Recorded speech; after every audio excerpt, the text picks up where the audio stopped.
Hola a todos, bienvenidos a un nuevo episodio de Comunal Podcast. Hoy estamos con un invitado de honor que nos platicará de temas muy importantes de inclusión.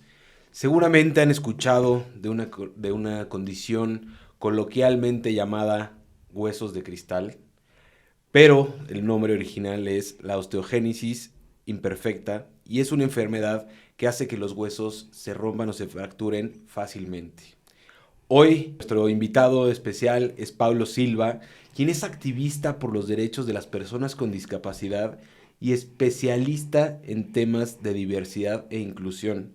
Además, es actor, modelo, creador de contenido, conferencista y pues bueno, para mí es un gusto poder tenerlo aquí y platicar de estos temas tan relevantes. Gracias, Pablo, por estar aquí. No, gracias a ti, Aldo, por la invitación. Estoy muy emocionado de estar aquí. Pues un gusto, por fin se nos hizo, Al habíamos estado fin, ahí en contacto nada más en redes sociales y todo esto, pero bueno, gracias por darte la vuelta y platícame por qué es tan importante la inclusión.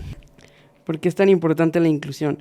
Pues bueno, creo que para empezar, vivimos en un mundo muy diverso, donde las personas de repente creemos que todas las personas son o se ven de cierta forma, con ciertos rasgos físicos, apariencia, condición física, pero en realidad eso es lo que muchas veces nos quieren hacer creer, pero vivimos en un mundo muy diverso y creo que la inclusión es algo que yo espero en unos años no se tenga que estar luchando por, sino que se dé naturalmente, pero creo que ahora en este tiempo toca alzar la voz y estar luchando pues por un mundo mucho más incluyente. Creo que eso sería la utopía, ¿no? Hablar más bien de convivio y de pues, respeto a las personas, a la diversidad. ¿Cómo empiezas tu camino pues activista y de lucha en estos temas? Híjole, pues mira, no recuerdo exactamente cómo fue, pero creo que algo que sí abonó mucho a que yo me animara a empezar con este camino de la lucha y del activismo fue, uno, haber entrado a la universidad, estudiar una carrera de humanidades, ciencias de la comunicación, en una universidad jesuita, el ITESO, pues que tiene una mentalidad como pues muy desde el lado de la justicia social. Yo siempre digo que pues no tuve que irme, ¿no?, un año a hacer un voluntariado a África para darme cuenta de todas las carencias y del mundo en el que vivimos. Ahora sí que fue como si me hubiera puesto unos lentes de realidad y me di cuenta, ¿no?, la realidad en la que vivimos. También otro aspecto que abonó en que yo me uniera a estos temas de activismo es que entré a la universidad y empecé a tener mucha más independencia. Que salías con amigos, que el trabajo acá, que teníamos que ir. Yo tengo una vida casi 100% independiente. Yo manejo, voy y vengo. La verdad es que se lo agradezco a mis padres que siempre desde chiquito me han dicho que no son eternos. Sí, el mundo no está hecho para personas como yo, pero pues también yo tengo que, pues no puedo estar siempre dependiendo de una persona. Entonces tengo que vérmelas por mí y buscar la manera. Siempre he dicho que las personas con discapacidad siempre estamos hackeando el sistema, porque estamos siempre viendo las formas de cómo sí.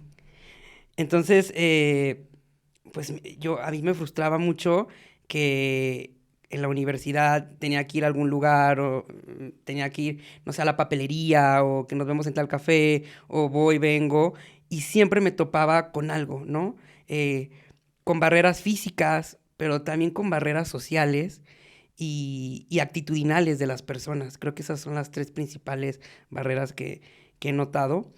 Entonces, pues me frustraba mucho porque era como, híjole, pues no puedo tener una vida 100% independiente. Y también en la universidad no se hablaba mucho del tema de la discapacidad. Al ser una carrera social, pues sí veíamos todo tipo de temas, ¿no? Pueblos originarios, diversidad sexual, leía Foucault, a Paul Preciado, mucha teoría queer, pero pocas veces se tocaba el tema de la discapacidad o incluso en los proyectos. Entonces yo lo que empecé a hacer es que todos los trabajos que me dejaban, toda la teoría que yo aprendía, yo lo enfocaba a la discapacidad. Entonces, si tenía una materia de investigación de la ciencia y la comunicación y la cultura, y tenías que hacer, pues sí, algún ensayo sobre algún tema, pues yo lo hacía sobre discapacidad. Entonces, tengo uno, por ejemplo, sobre la representación mediática que genera el Teletón hacia las personas con discapacidad, ¿no? ¿Cuál es esta visión mediáticamente y culturalmente? Hablando desde el programa, no desde la labor social que hacen. Entonces, todos los temas que yo, que la universidad trabajaba, yo los enfocaba a la discapacidad. También otra cosa fue que a raíz de la pandemia, pues nos encerraron y en mi aburrimiento mi hermana me dijo que abriera TikTok. Yo la verdad estaba renuente, no quería, pero bueno, lo abrí, le hice caso y subí un video que ahora lo veo y regreso y me da un cringe y una pena. Es un video en el que literalmente yo estaba así todo desvelado, despeinado y no sé cómo se me ocurrió, pero es un video en el que tengo mi varita de Voldemort de Harry Potter que es como un hueso. Entonces se supone que Dios está dando huesos a personas.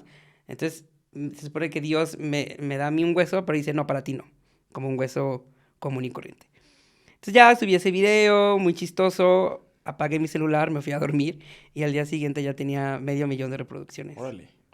No lo podía creer, no podía creer el algoritmo de TikTok y los comentarios que estaba generando, ¿no? Y el engagement. Entonces dije, órale, aquí hay una oportunidad de ser visible y hay una plataforma. Entonces primero empecé muy como comedia, un poco siendo irónico con la discapacidad, pero a la vez no dejando de educar. Claro. Después ya mi contenido se empezó a ir más por la educación, ¿no? Tengo un video también muy chistoso en el que digo cómo todos los niños se me quedan viendo raro o dicen de que mamá, ¿qué tiene? ¿Por qué no puede caminar? O a veces me dicen como, ¿por qué tiene barba y es un niño? ¿No? Entonces como que hice un video chistoso sobre eso y pues también, ¿no? Y la gente dice, oye, sí es cierto, no me había puesto a pensar. Entonces empecé a crecer en TikTok y mi contenido en Instagram decidí hacerlo un poco más formal en la cuestión del activismo. Y bueno, también una amiga, a la par de que estaba con TikTok, me mandó una convocatoria para una TED Talk. Me dice, pues cálale, a lo mejor, ¿no? Y dije, bueno, mandé un video de 1 minuto de donde tenía que decir como qué tema me gustaría tocar y por qué. Lo mandé, pasaron 15 días, a mí ya se me había olvidado. Tuve respuesta y me dijeron, mándanos otro, estás como semifinalista, uno más elaborado. Les mandé otro, a las semanas tuve respuesta y me dijeron, eres de los 12 finalistas para la edición de TED en La Piedad, en Michoacán. Y era algo que no me lo esperaba, la verdad. Y bueno, y a partir de ahí tuve 3 meses para prepararme, pero no sabía qué era lo que yo quería comunicar. Entonces me preparé, tuve un coach y di mi conferencia que se llama Heridas de Oro, en donde hago esta analogía entre las fracturas que yo he tenido a lo largo de mi vida, cómo yo me he roto tanto físicamente, pero también internamente, pero cómo de esas rupturas, pues es lo que me ha dado el valor y el coraje para enfrentar las situaciones y las adversidades. Entonces, termina la TED, se sube a YouTube y a partir de ahí empieza a haber más movimiento, me empiezan a buscar para dar pláticas y bueno, empiezo a tener una plataforma, empiezo a ver que la gente me escucha y que les interesa lo que tengo que decir. Entonces, pues empecé ahora sí que a formalizar, me empecé a meter a temas políticos también. Estuve en el primer Parlamento de Personas con Discapacidad, en el Senado, y pues sí, y de ahí hasta acá, pero fue así, fue a partir de una incomodidad mía. Y yo dije, es que si yo no lo hago, si yo no lucho y no doy voz, pues nadie más lo va a hacer por mí. Qué importante es eso, porque sí vivimos en un país, yo creo que muchas veces no damos esa visibilidad, como bien comentas. Creo que nos han enseñado en muchos aspectos a voltearte al otro lado por esta falta de información, ¿no? Y no nos damos cuenta que somos personas todos y que todos debemos de convivir más allá de etiquetar y de señalar. ¿Cómo ha sido? Yo vi tu TED Talk, te felicito, la verdad que está muy padre, ¿no? Esta parte que dices de los de el cristal de Swarovski. Me encanta esa analogía. Y es eso, ¿cómo enfrentas tú tu condición y todo eso que conlleva lo que dices de las fracturas que has llevado a lo largo de tu vida? Pues no ha sido fácil. De repente a veces me pongo a como a dar un brinco al pasado y digo, de verdad, a veces se me olvida, ¿no? Como, no es que se me olvide, no sé si es un mecanismo ya de defensa, pero yo desde antes de nacer, yo ya estaba destinado a que no iba a nacer para empezar, eso le dijeron a mis papás, que me iba a morir a los días o a las horas de nacido. Eh, por mi condición no había tanta información, era 1999. Y bueno, nací, fue cesárea y nací con 4 o 5 fracturas a la hora de Sí, el claro. parto y la manipulación. Mi mamá me decía que yo era un bebé muy llorón, pero era porque me dolía el cuerpo, porque yo tenía fracturas y muchas fracturas se hicieron en el vientre y fueron consolidándose en el vientre. Entonces yo cuando nací con las extremidades curviadas, con las piernas, con los brazos, y de hecho mis papás me cargaban con una colchonetita y no dejaba que nadie me tocara. No, porque mi mamá me decía que me tocaba del cráneo y se le hundían las yemas de los dedos de tan frágil, de tan... Entonces, pues en México no había información, nadie sabía de la condición. Y por unos vecinos, amigos, le recomendaron a mis papás un hospital en Canadá, en Montreal, Les Shriners, que hay en todo el mundo, pero el de Montreal se especializa en cuestiones óseas y de columna y es pionero en eso.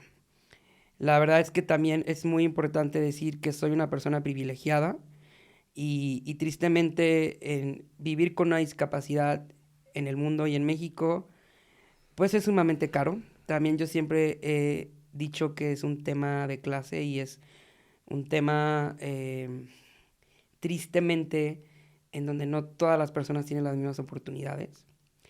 Yo lo que digo es, bueno, si tengo el privilegio, pues ¿qué hago con ese privilegio, no? Entonces, desde el primer año mis papás me llevaron a este hospital y me comenzaron a reconstruir el cuerpo poco a poco con cirugías. Yo tengo clavos en los brazos, en todo el cuerpo, en las extremidades. Lo que hace este clavo es un clavo que se llama clavos facial François, que son sumamente delgados, porque como el hueso es muy delgado y muy poroso, puede romperse.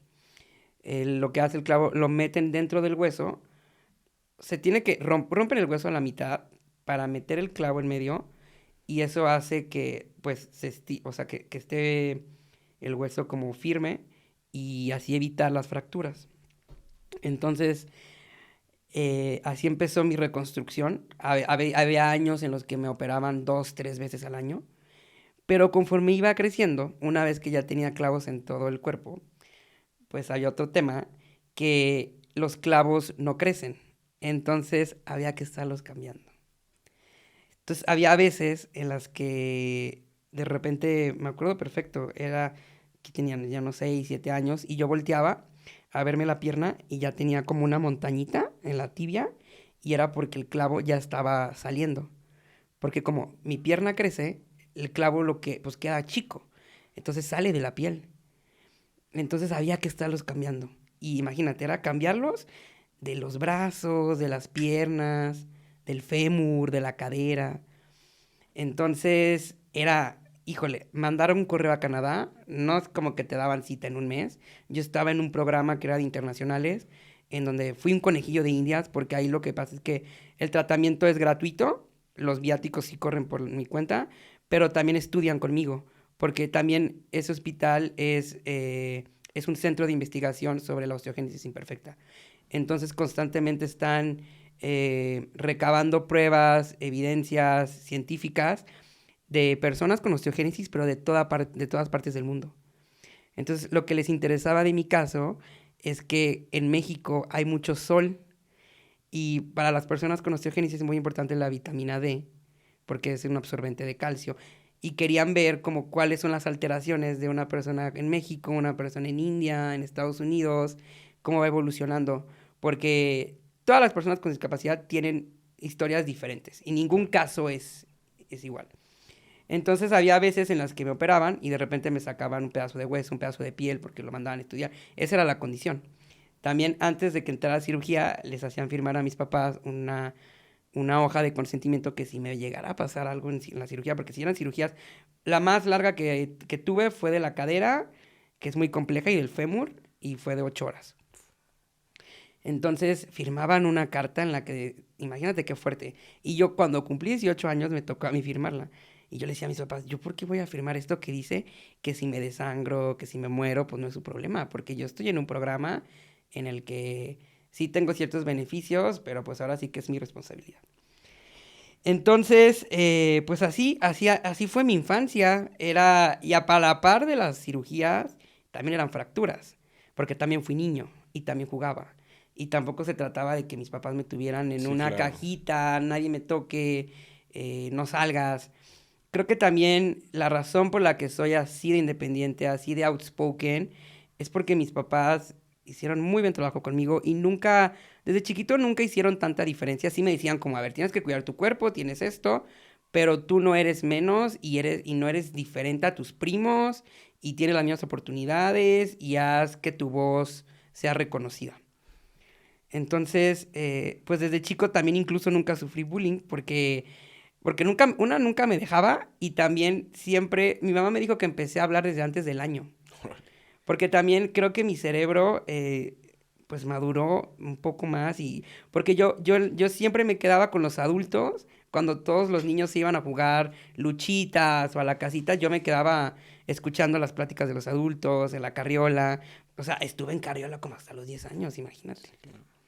Entonces, pues sí, tuve una infancia, sí puedo decir, difícil, de mucho dolor, pero también no la recuerdo con pesadez o creo que tuve una infancia feliz. Mis papás también trataron de que todo ese dolor, pues también como un poco suplantarlo con otro tipo de cosas, ¿no? Entonces, ¿Qué recuerdos tienes en la infancia de qué te gustaba hacer con tu hermana? Mencionaste que tienes una hermana, ¿cuántos tienes? sí, tengo una hermana de 21 años, Ok. es 4 años menor que yo. Me acuerdo, siempre yo era, somos una familia muy unida, somos varios primos, somos creo que 8. Y yo siempre era el de niño el que yo orquesteaba todo.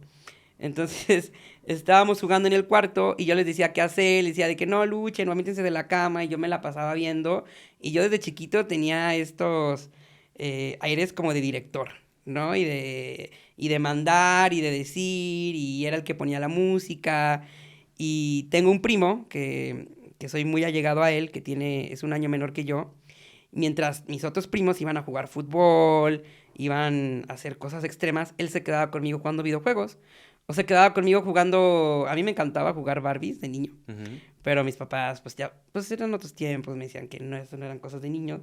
Entonces iba y agarraba las Barbies de mi hermana o de mis primas y nos íbamos él y yo. Entonces, sí, tengo esos recuerdos que peinar a las bebés y pues me quedaba jugando videojuegos o en la computadora, ¿no? Como que todo lo que yo hacía pues eran cosas que no involucrara tanto riesgo. Claro que obviamente hubo momentos en los que iba a fiestas infantiles y me subía al brincolín o una vez, por ejemplo, mi primo se enojó conmigo y me aventó, ¿no? O sea, pues cosas que tenían que pasar porque fui un niño. Y también yo digo que de todo se aprende. Eh, ya después no me volvió a pasar, pero también creo que todas esas experiencias me iban curtiendo en la vida. ¿Y cuáles consideras que fueron tus mayores retos en ese sentido? Pues de ir creciendo, adaptándote a la realidad, por decirlo así, de un mundo que, como bien decías al inicio, pues no está preparado y que Ujú. tristemente hace mucha falta conciencia en todos sentidos, ¿no? ¿Sabes qué? Creo que lo difícil ha sido crecer. O sea, a veces me pongo a pensar y me gustaría volver a ser ese niño en el que no le importaba, porque muchas personas me preguntan, oye, ¿tú te acuerdas de algún momento en el que dijiste, tengo discapacidad o soy distinto a los demás? Y la verdad es que no, porque yo nací con esto, yo crecí con esto. Para mí es mi normalidad. Claro. Es muy distinto adquirir una discapacidad. Entonces yo de niño, pues yo me sentía igual que mis primos. O sea, sí, tengo conciencia que Por ejemplo, ellos corrían o andaban en bici y yo me movía de pompis, ¿no? Pero yo igual me movía alrededor del parque de pompis y, y trataba de hacer las mismas cosas. Entonces creo que uno de los más grandes retos es crecer, porque con el crecer implica a darte cuenta de que no es un mundo hecho para personas como yo, ¿no? También te das cuenta, yo me acuerdo que iba creciendo y me daba cuenta de las miradas. Es bien duro, ¿no? Como la mirada, pues sí llega a pesar y de repente llega a lastimar, porque llega a hacer una diferencia.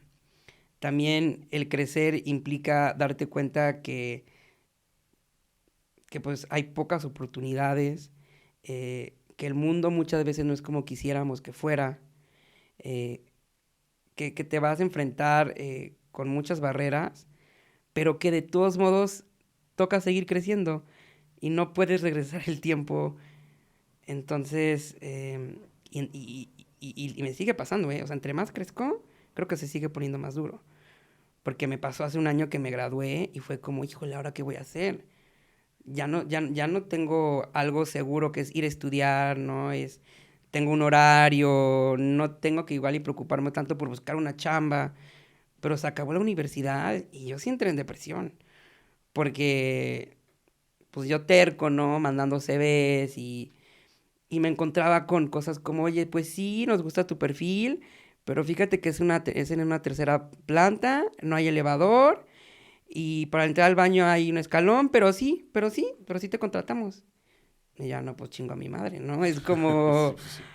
Entonces, eso, creo que crecer, bueno, creo que a todos nos duele crecer, a todas y a todos, pero creo que para mí sí ha sido un poco desgastante, porque de repente el activismo así es, y lo sabes. Hay días en los que no quieres saber nada, no quieres abrir las noticias, en los que estás cansado de todo el tiempo ser inspiración, en el que estás cansado de todo el tiempo tener que estar educando a las personas. Pero al final de cuentas, creo que es, bueno, lo que a mí me regresa a mi origen y lo que me da como otra vez estabilidad y paz es, a ver si ya pasé por todo esto, si ya pasé por 30 cirugías, si ya pasé por más de 50 fracturas, si ya he vivido tanto dolor, como por qué tirar la toalla ahorita, ¿no?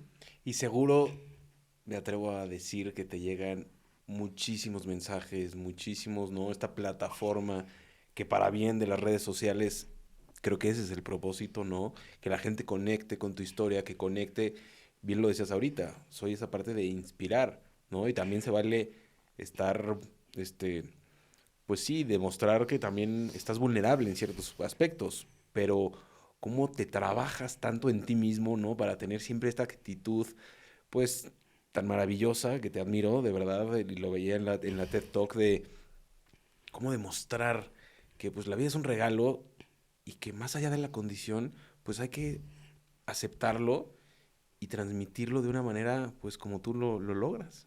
Sí, sí, creo que, y muchas personas me lo han dicho, mi abuela el otro día me dijo, bueno, hace un par de meses me dijo, es que yo siempre te veo feliz y siempre te veo con una sonrisa en el rostro. Y muchas personas también me lo dicen. Y creo que yo desde chiquito siempre he tratado de verle el lado positivo a las cosas, porque creo que tampoco vale la pena hacértela más complicado. Digo, yo creo que ya de por sí es muy complejo el mundo. Pero también decir que obviamente de repente me llegan mis días en donde no quiero ver a nadie, en donde estoy cansado, en donde ya no quiero tener una sonrisa, ¿no? Pero creo que, te digo, al final de cuentas, lo que me mantiene aquí es justo también esta plataforma que tengo en redes, recibí los mensajes que recibo, que la gente me escucha, que de repente en la calle llegan y se me acercan y me dicen, oye, Paulo, vi un video tuyo en donde estás explicando un tema de la terminología. Gracias. El otro día también en el gimnasio estaba a punto de meterme a la alberca y un joven al lado me dice, oye, ¿tú eres el de TikTok? Y yo, sí. Ah, es que me encanta tu contenido. Me gusta mucho que vayas a lugares y califiques la accesibilidad. Es algo que nunca me hubiera puesto a pensar, ¿no? Como que sí vemos muchos videos de qué tal está la comida, el servicio, pero pues también qué tal está el lugar, ¿no? Físicamente. Y no nos ponemos a pensar muchas veces si no, pues estamos en una situación en donde la Sí, claro. accesibilidad no te das cuenta, ¿no? O sea, yo me doy mucho cuenta cuando voy a un baño o cuando vas a un restaurante que dices, es que es el colmo que estemos en el siglo XXI con tantos avances, con tantas cosas y cosas tan básicas como la accesibilidad, estamos, pero para llorar. En pañales, o sea, no, y siguen abriendo lugares nuevos, edificios que apenas lo están construyendo y siguen sin considerar la accesibilidad universal, o sea, es de verdad, a mí ya no me sorprende nada, pero es que tiene que ver con un tema a lo largo de mi experiencia y que también yo doy talleres de inclusión y diversidad a empresas, a gobierno, y también doy asesorías en cuestión de accesibilidad. Es un tema histórico. A ver, hace apenas un par de años, no sé si 2001 o algo así, es cuando apenas entró en vigor en México la Ley General para Personas con Discapacidad. Hace apenas en el 2020 tuvimos el primer Parlamento de Personas con Discapacidad en donde se nos preguntó qué necesitan de nosotras, nosotros legisladores, para que ustedes tengan mejores condiciones de vida, ¿no? Hace apenas 4 años. Entonces, pues, ¿qué nos espera? También algo que me he dado cuenta es que muchas personas, muchos establecimientos locales ni siquiera tienen conocimiento de la ley, porque también se rige municipalmente, está la federal, luego también se supone que hay una ley en donde, así como tienes que tener todos los permisos, que extintor, que de salubridad, también está lo de accesibilidad, pero no la conocen o llega alguien, incluso los inspectores ni siquiera conocen de esa ley o le dan una mordida, o sea, es un Pero tema más allá también, de la ley, yo creo que es algo de ley universal, pues ¿no? es De que son ley tres, humana que eh, deberíamos de tomar acción en ese sentido, ¿no? Decir, oye, ¿cómo de verdad tomamos en cuenta a todos o a la mayoría por lo que a mí me corresponde como empresa, como este centro de entretenimiento o como sea, ¿no? Porque lo más bien luego lo cumplen por ujú, cumplir ujú, sin en verdad hacerlo de una manera genuina claro, y con ese propósito de accesibilidad. es que también es un tema cultural. Entonces, si no tenemos la cultura y si ni siquiera conocemos, es que también ni siquiera muchas veces, si no tienes acercamiento con una persona con discapacidad, yo siempre he dicho, si no vives la discapacidad en carne propia, no la vas a entender. A menos que sí te sensibiliza mucho más y te concientiza si tienes un familiar, un amigo, una amiga. O sea, mis amigos me dicen, oye, el otro día una amiga me dijo, fui a San Miguel de Allende, ni se te ocurra. Sí, no, eso. Pero porque yo ya he viajado con ella ha batallado conmigo, súbeme, bájame, y me dicen, no, o sea, aparte todo es rooftop, no hay elevador, los hoteles también, ajá, Empedrado. o me encanta también que me dicen, oye, fui a tal lugar, no vayas, porque el baño es una segunda planta, pero es porque tienen acercamiento conmigo. Ahora, lo que yo digo es que ya estamos en el siglo XXI, ya hay mucha información, o sea, ya no hay excusas, No hay ¿no? Ya pretexto no hay para no hacerlo, pretextos, por ya no hay supuesto. pretextos. Y creo que también ahorita, a ver, ¿por qué en Estados Unidos allá sí aplica la ley, ¿no? Y allá sí los establecimientos, allá sí una persona impensable que se estacione en un lugar para personas con discapacidad, porque ahí sí te multan, ¿no? Entonces tiene que ver también con un tema cultural, pero Completamente. también que se cumpla la ley, porque pues tristemente a lo mejor obligándolo es como puede que cambien las cosas, pero también como dices, tampoco se trata eh, que lo quieran hacer porque se tiene que hacer, porque entonces también no lo hacen bien, ¿no? Correcto. Entonces de repente vemos este tipo de cosas que, ay, bueno, ¿sabes qué?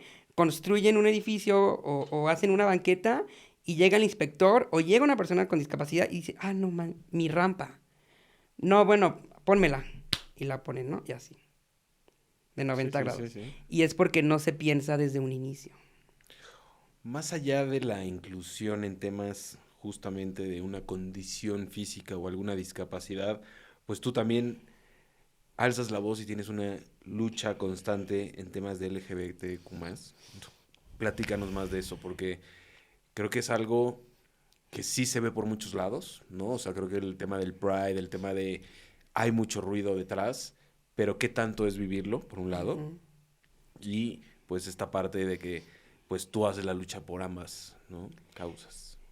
Fue bien difícil. Obviamente desde niño yo sabía, y mis papás también. Lo que se ve no se pregunta, diría, en algunos lados. Pero fue bien difícil porque, a ver, si ya es bien difícil vivir con una discapacidad, si ya vivo con las miradas, si ya vivo con ciertas etiquetas, con muchos prejuicios, todavía decir soy gay. Entonces, me costó mucho trabajo y fue un tema muy fuerte con mis padres, porque por una parte era como, no queremos que sufras más, ¿no? Como, sabemos que el mundo es muy hostil de por sí, ¿no? Para las personas con discapacidad. Es como, te quieres achacar otra cosa más. Pero obviamente, pues yo con el activismo y agarré más ímpetu y yo decía, a ver, pero es que, ¿por qué me voy a hacer güey? Y yo también tenía miedo porque yo decía, es que si lo digo en mis redes, ¿qué tal si me dejan de seguir, no? O qué tal si no es el contenido que esperaban, o qué tal si... Pero entonces, hace 2 años, no tiene mucho, 2, 3, también en la universidad empecé a conocer a personas de todo tipo, muy diversas, personas no binarias. Tengo amigas que son mujeres trans. Empecé a conocer mucho de ese mundo. Y yo veía lo echadas para adelante que eran, ¿no? Como empecé a informarme. También en la universidad, te digo, vi mucha teoría queer y... Entonces, también yo ya no me podía hacer güey porque era como una espinita que yo tenía, un fuego, que lo que yo estaba haciendo era callarlo y era esconderlo. Entonces fue en un Pride en Guadalajara que decidí asistir.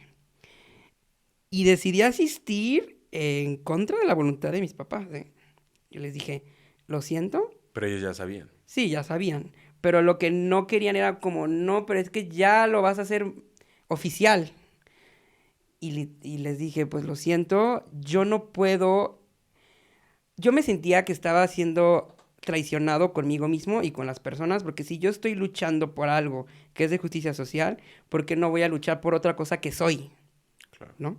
Entonces fui al Pride, llevé pancartas, me la pasé muy bien, fui con todas mis amigas y amigos y amigues, y subí fotos y lo hice público y pues ya la gente, pues ahora sí que se enteró, ¿no? Digo, mis cercanas y cercanos sabían. Entonces empecé como a recibir invitaciones, entrevistas hablando sobre el tema. Después del Pride yo subí un video, un reel en el que hablo, estaba molesto porque, fíjate, yo tengo un tema con la comunidad LGBTQ, porque sí mucha diversidad y todos los cuerpos son válidos en el discurso. Pero una vez que entras a ese mundo, te das cuenta que no todos los cuerpos tienen cabida ahí y que unos se priorizan antes que otros. Entonces, los lugares de fiesta no son accesibles, la marcha no fue accesible, no se consideró para nada a las personas con discapacidad.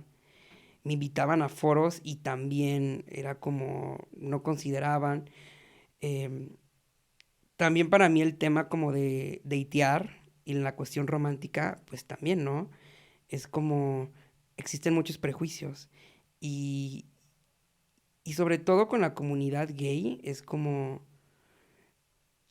Y es paradójico porque muchas veces se busca como este cuerpo hegemónico, alto, blanco, alto, fuerte, y es el cuerpo deseable. Pero ¿qué pasa con los otros cuerpos como el mío?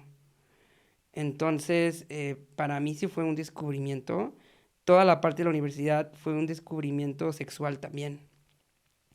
A mí, por ejemplo, me ayudó y me dio mucha seguridad datear por aplicaciones. Y yo no la satanizo porque para mí era un poco más fácil como poder dar un poco de preámbulo de, oye, ¿sabes qué? Y sí, siempre mostraba mi foto en silla de ruedas, ¿no? Porque yo prefería, porque también, y cada quien decide, también hay muchas personas que Engaños. decidirán no, y es normal. Pero sí, es como empecé a hablar de discapacidad y sexualidad, porque ¿por qué no? ¿No? O sea, también las personas con discapacidad tenemos derecho al placer, al goce. Y es un tema, digo, si de por sí la discapacidad es un tema tabú, ahora agrégale el tema de la sexualidad. Entonces, lo hice público y me di cuenta que empecé a ganar más. Y se unió una lucha a mí. Y una cosa no tiene por qué estar peleada con la otra.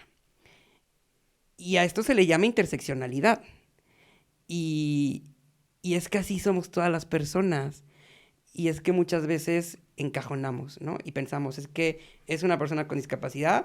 Muchas personas asumen que soy heterosexual o también, o sea, o ven una persona, por ejemplo, con síndrome de Down y seguramente piensan, no, esta persona es asexual, ¿no? O pasan dos cosas, o los mega hipersexualizan o los infantilizan. Entonces, creo que también, por otra parte, es muy importante hablar de discapacidad, de accesibilidad, pero también de otras cosas como el amor romántico, como la sexualidad, como la orientación, como la identidad de las personas. Entonces, pues sí, empecé a crear contenido sobre la diversidad sexual, empecé a conocer gente. No me gusta mucho el mundo LGBTQ porque también ha sido un poco hostil conmigo. Pero justo lo que intento y lo que se trata es que poco a poco pues se dé cuenta la comunidad que también las personas con discapacidad pues somos discriminadas y somos vulnerables. Y se supone que este movimiento empezó así, ¿no? Lo empezó una mujer trans. Entonces, de repente es muy paradójico que no haya cabida para las personas con discapacidad ahí. ¿Cómo llegas a Cambiando Modelos? Que Mm. bueno, la verdad es que para mí es un emprendimiento admirable, ¿no? Conozco a Silke hace muchos años, a Fer aquí presente también hace muchos años. ¿Cómo llegas a ellos y cómo ha sido pues tu carrera con Cambiando Modelos? Llegaron a mí, ¿no? Creo que llegaron a mí, me escribieron por mis redes, creo que estaban haciendo como un hunting de talentos. Tuve una junta con Fer Arenas, que aparte de ser mi manager, es una muy amiga mía, muy querida. Y, y a mí me pareció, o sea, cuando me planteó la idea de una agencia en donde yo lo vi súper esperanzador, porque yo desde chiquito me encanta todo lo que tiene que ver con el mundo de la artisteada. Yo me ponía pelucas, vestidos y bailaba en mi sala Lady Gaga. Y siempre he sido una persona que le encanta ir al teatro. Hice teatro toda mi vida, me gusta la actuación. Pero pues siempre era como se quedaba en la escuela, ¿no? Porque pues no, si quería hacerlo profesional, no, porque la escuela no es accesible, no, porque ¿cómo se enseña a una persona con discapacidad de actuación? Pues igual, ¿no? Pero bueno, así me topaba con ese tipo de excusas. Entonces llega Fer Arenas, me plantea esta idea de Cambiando Modelos, de esta agencia en donde lo que se busca es inclusión social en el mundo del entretenimiento, aparte de inclusión social, visibilización y representación. Entonces se alineaba mucho con el discurso que yo traía y también lo vi como una oportunidad de impulsarme, de impulsar mi carrera y de a lo mejor también yo antes de estudiar comunicación, yo me quería venir aquí al CEA, a Televisa, según yo. Eso le dije a mis papás, yo le dije, no, yo quiero irme al CEA, quiero ser actor y yo no quería hacer nada más que no fuera actor. Obviamente mis papás fue como, a ver, sí, pero ubícate en la realidad, ¿no? Y pues sí. Entonces, bueno, dije algo que no esté tan alejado. Desde chiquito siempre me gustó la oratoria, escribir. Yo pésimo en las ciencias duras, matemáticas, física, todo reprobaba, pero español, historia, cívica, me encantaba. Entonces, eh, llegan cambiando modelos, me dicen que pues están haciendo esfuerzos para estar en producciones, en publicidad, en moda. Me mandan un contrato, yo no me la pienso, es como, porque me dicen, piénsalo, yo no, sí. Sí o sí, porque también creo que eh, cambiando modelos también es gracias a su talento. Y es una simbiosis. Y es una lucha también de cambiando, aparte de que es una agencia, pues también es una fundación y también es un gran referente de la lucha de las personas con discapacidad en México, en temas de representación. Entonces pues accedí, ya llevo, siempre se me olvidaba, yo creo que 2, 3 años. Y ha sido, mira, y es algo que hablo mucho con Fer, y de repente nos frustra, ¿no? Como quisiéramos que hubiera más oportunidades, quisiéramos que se nos abrieran las puertas más fáciles, quisiéramos que cada mes tuvieras un callback, que tuvieras producciones cada cierto tiempo, pero ahí vamos, tristemente todavía a la industria le falta mucho. De repente es como, sí queremos una persona con discapacidad, pero de extra y que salgan, ¿no? 5 minutos y el papel tiene que ver como con la discapacidad. Cada vez menos, ya hay muchas empresas en las que están buscando personas con discapacidad, pero que el papel, el personaje no tenga que ver. Yo tuve la oportunidad de estar en una serie de Disney en donde mi papel no habla de la discapacidad y eso era aparte. Pero, o sea, llevo cambiando modelos casi 2, 3 años y te puedo decir que he tenido 3 producciones. Pero porque así es. Y mucho de los talentos también.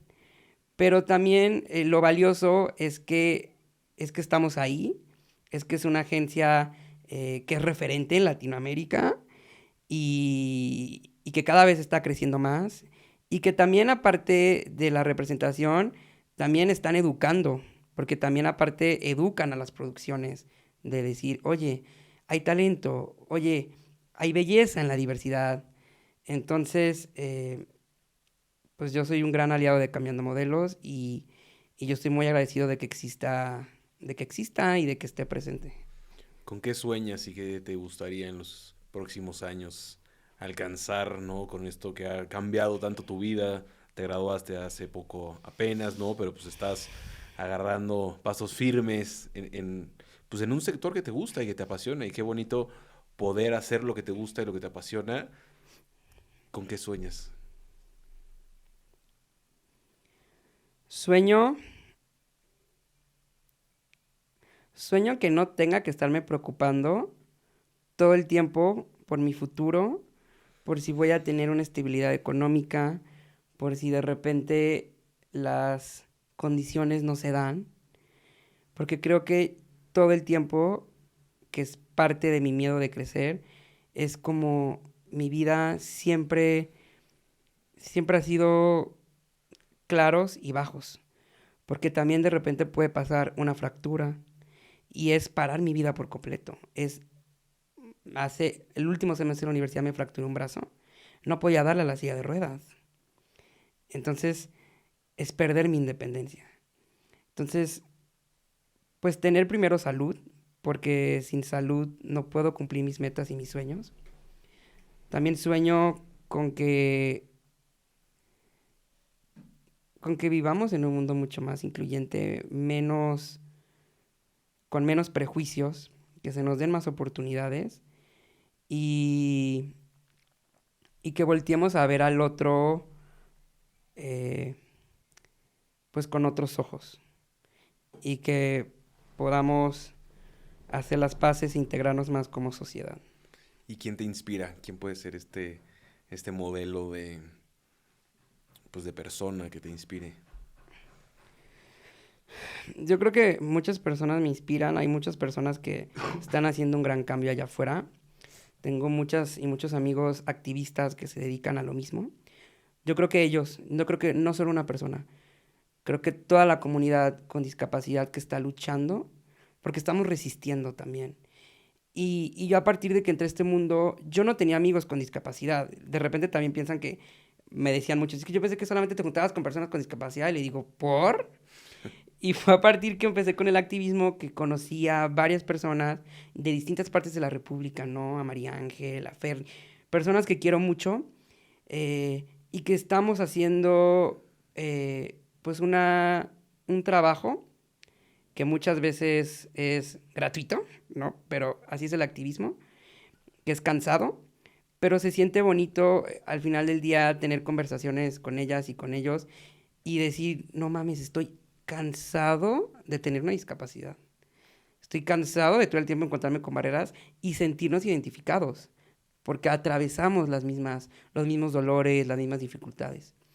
Entonces, saber que no estás solo, saber que hay todo un movimiento afuera, eso a mí me reconforta, ¿no? Todo el tema ahorita que está pasando con las aerolíneas también es como, o sea, no puedo ni viajar solo porque todo el tiempo estoy con el pendiente que mi silla de ruedas no llegue dañada, mis piernas.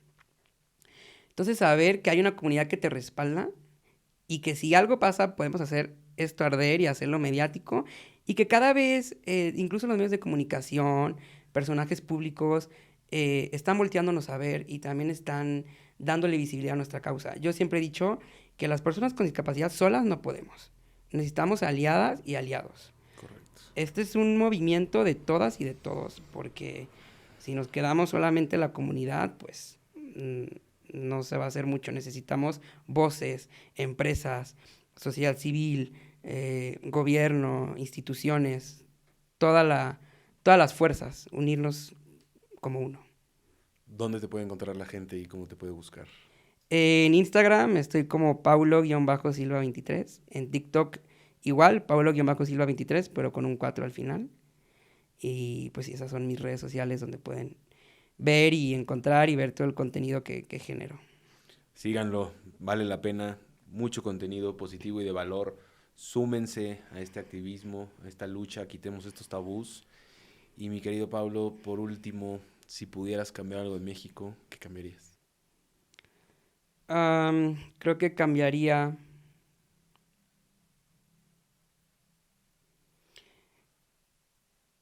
Creo que borraría muchas imágenes que tienen las mexicanas y los mexicanos sobre la discapacidad, que creo que también ha sido una imagen que los medios de comunicación, las televisoras han ido creando. No es culpa de nadie, pero creo que también lo que hemos consumido ha ido creando imágenes y estereotipos de cómo se supone que es la discapacidad. Y la vemos como lo peor que le pueda pasar a una persona. Lo vemos en las telenovelas, a ver qué le pasa a la villana. Quedaba ciega, quedaba en silla de ruedas. Entonces, y es algo que va a tardar mucho tiempo, porque es algo histórico y es algo cultural. Pero creo que yo lo que cambiaría es como estas imágenes, si pudiera borrarlas con un chasquido. Eh, pero creo que ahora lo que toca es hacer que poco a poco esas imágenes y esas concepciones de lo que es y cómo se ve la discapacidad, pues vayan cambiando. Porque al final de cuentas somos seres humanos, somos personas que sí hacemos las cosas distintas, pero pues también tenemos derecho a una vida digna. Y a ser felices Y a y a ser realizarse. felices y tener una familia si queremos, tener hijos si queremos, tener poder tener un trabajo digno y remunerado y no tener que estar batallando. Y podernos movernos por las calles y por la ciudad. Y que a lo mejor para las futuras generaciones que vienen detrás de mí, sé que a lo mejor yo cuando no esté en este mundo, a lo mejor las cosas no van a ser muy distintas, pero lo que sí creo es que estamos pavimentando un camino para que sea mucho más amable para las y los que vienen detrás. De eso se trata y creo que lo estás logrando. Agradezco infinitamente que estés aquí, que nos compartas pues todo este testimonio tan bonito y tan valioso. Eres admirable, de verdad te lo digo de frente.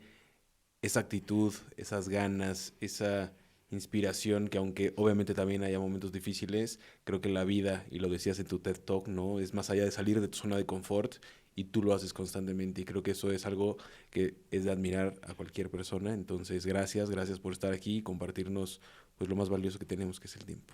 Muchas gracias. Gracias por la invitación, Aldo, y por el espacio y la visibilización también. Un gusto. Pues gracias a todos los que nos escuchan en Comunal Podcast. Síganos, sigan a Paulo, sigan estas historias en donde estamos conociendo a diferentes activistas y temas muy importantes que como sociedad tengamos que generar conciencia. Califíquenos en Spotify, síganos en YouTube y compartan este contenido para que llegue a más gente. Muchas gracias.